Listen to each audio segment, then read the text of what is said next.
track review.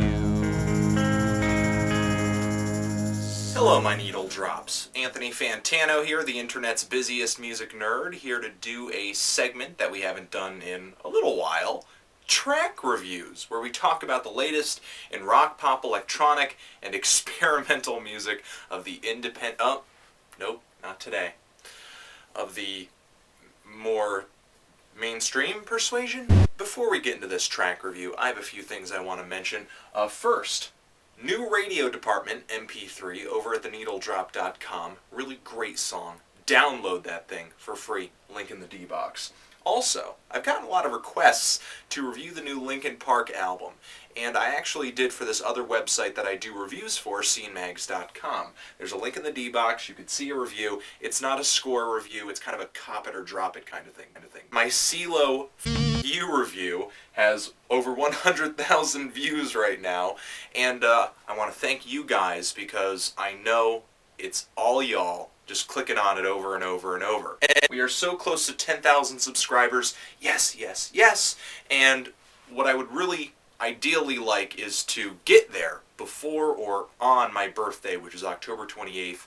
That would be a fantastic birthday or early birthday present. All right. Picture of the LP that this track comes from, the new Brandon Flowers album, Flamingo. Of course, many of you may know Brandon Flowers originally as the frontman for the ever-so-popular band, The Killers. And say what you want about The Killers, I think they have good taste. I may not love every single one of their songs, but they do clearly show a lot of influence from one of my favorite bands, New Order. See this? See this? See this? See this? This is good too. This week, Brandon Flowers has made his full-length debut, and we're just going to review the single.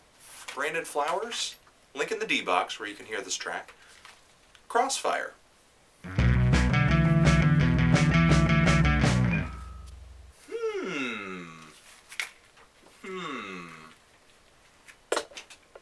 Okay. Alright, my needle drops. This thing was a no-holds-barred ballad. My gosh, it just pulled out all the stops and just made you want to pull out your lighter. Yeah! Though I don't really have a deep history with this kind of music. Not exactly 100% my forte. Maybe it's a little too clean. It borders on overproduction very, very closely. But seriously, if you think that I am completely beyond enjoying immaculately produced radio rock, you, sir, are wrong.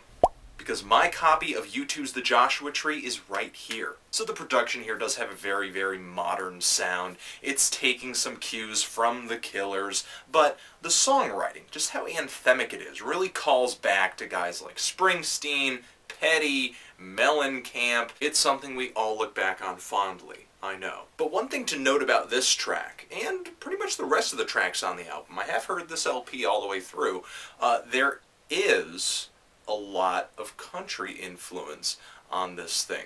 And that shows up in the slide guitar, sort of hidden in the back of the mix on this song. There's a really nice galloping bass line that goes along with it too. And another piece of instrumentation that stands out in this track for me is Brandon Flowers' voice. He's a really good singer, and I love especially when the hook comes in and he's singing, "Lay your body down." Bad singing. In terms of structure, you got a pretty standard thing going on here. Verse, a little bit of chorus, more verse, end with the chorus getting really long and epic, have a bridge with an acoustic interlude talking about the devil, which brings me to the lyrics. Just a lot of slightly cliche imagery going on here, lyrical themes that we've heard before again and again and again, which is kind of what makes the track so catchy to begin with. Caught in the Crossfire, Secrets on Your Pillow. It's a lot of stuff we've heard before, but just kind of rehashed for today. Maybe it's not the most special thing on the planet, maybe not the most original thing on the planet, not the most different,